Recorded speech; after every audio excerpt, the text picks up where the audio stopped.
소피아 세계에서는 삶이란 무엇이고 죽음이란 무엇인지, 나는 누구이고 인생의 의미는 무엇인지, 궁극적으로 우리가 걸어가야 할 깨달음의 세계를 철학, 역사 등 인문학적 도서들과 성경 등 신앙서적을 통해 만들어가고자 합니다.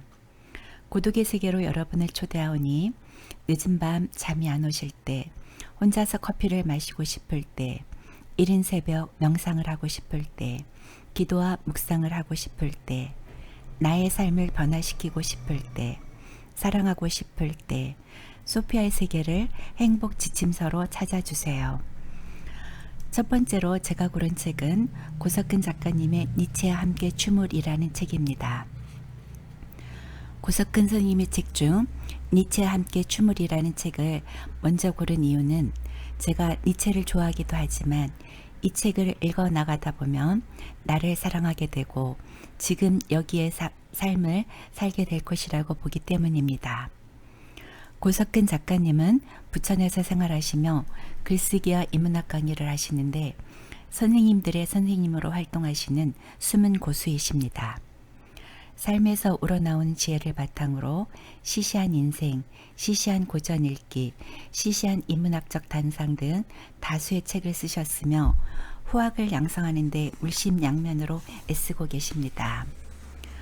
니체와 함께 춤을이라는 책은 5부로 구성되어 있는데 1부는 너 자신을 알라, 2부는 허무주의, 3부는 참새가 어찌 대붕의 뜻을 알리요, 4부는 나만의 길을 가라, 5부는 프라이버시로 구성되어 있습니다.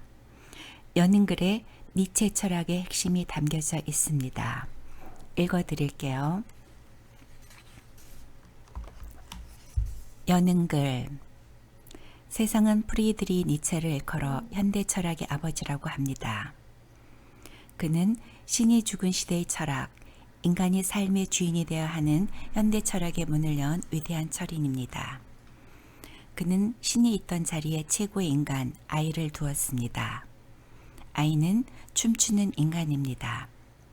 아이는 아무리 짙은 어둠 속에서도 길을 찾아갑니다. 타고난 직관력이 있기 때문입니다. 아이는 어떤 고난 속에서도 항상 웃음을 잃지 않습니다. 힘이 들면 아이는 쓰러져 잠을 잡니다. 일어나서는 해맑은 얼굴로 다시 자신의 길을 걸어갑니다. 현대를 살아가는 우리들 앞에는 길이 보이지 않는 듯합니다. 하지만 아이의 눈으로 보면 새로운 길이 열릴 것입니다. 니체는 우리에게 춤을 추는 법을 가르쳐 줍니다. 그의 글을 읽다 보면 어느새 우리는 춤을 추게 됩니다. 우리는 마냥 즐거운 아이가 되어갈 것입니다.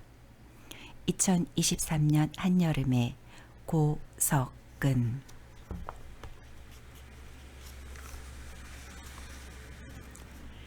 일부 너 자신을 알라. 우리는 같은 강물에 2번 들어갈 수 없다는 말이 있다. 이 말을 다음과 같이 바꿔도 될 것이다. 우리는 단 한 번도 같은 사람인 적이 없다. 우리는 한 번 만난 사람은 다시는 만날 수 없다. 그럼 나는 누구인가? 없다가 답이 될 것이다. 그럼 나라는 동일성의 존재가 없으면 우리는 어떻게 서로 더불어 살아갈 수 있는가? 이 세상의 진리라고 하는 것은 도대체 무엇인가? 여기에 니체는 다음과 같이 답을 한다. 진리는 어떤 특정한 종류의 생물, 즉 인간이 그것 없이는 살 수 없는 오류이다. 생을 위한 가치가 어떤 관념의 진위를 궁극적으로 결정한다.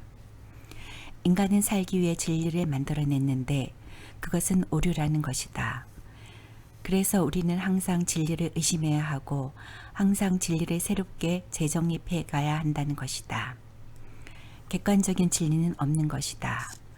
왜냐하면 천지의 자연은 항상 생성 변화하기에 우리는 정지된 상태를 볼 수가 없는 것이다.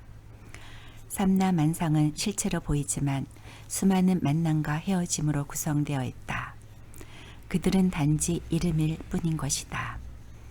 나의 몸도 그동안 먹은 것들과 호흡한 것들이 모이고 흩어지는 과정이다.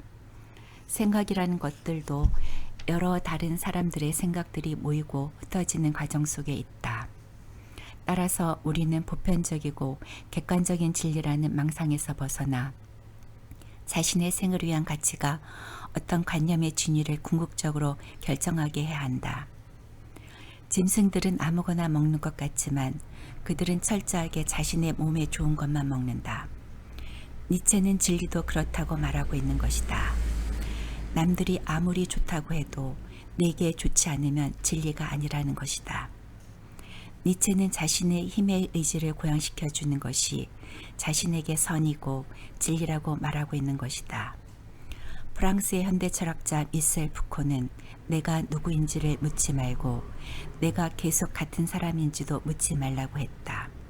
동일성, 객관성 같은 것은 허상이기에 자신과 다른 사람에게 적용하면 그 사람을 올가매고 징치하는 폭력이 되어버리는 것이다. 또 다른 프랑스의 현대 철학자 질 들레즈는 접속하라, 창조하라고 했다. 우리는 다른 무언가와 접속해서 어떤 존재가 된다. 여자를 만나 결혼하면 남자는 남편이 된다. 그러다 자녀를 두게 되면 아버지가 된다. 인간은 스스로 무언가 되는 게 아니다.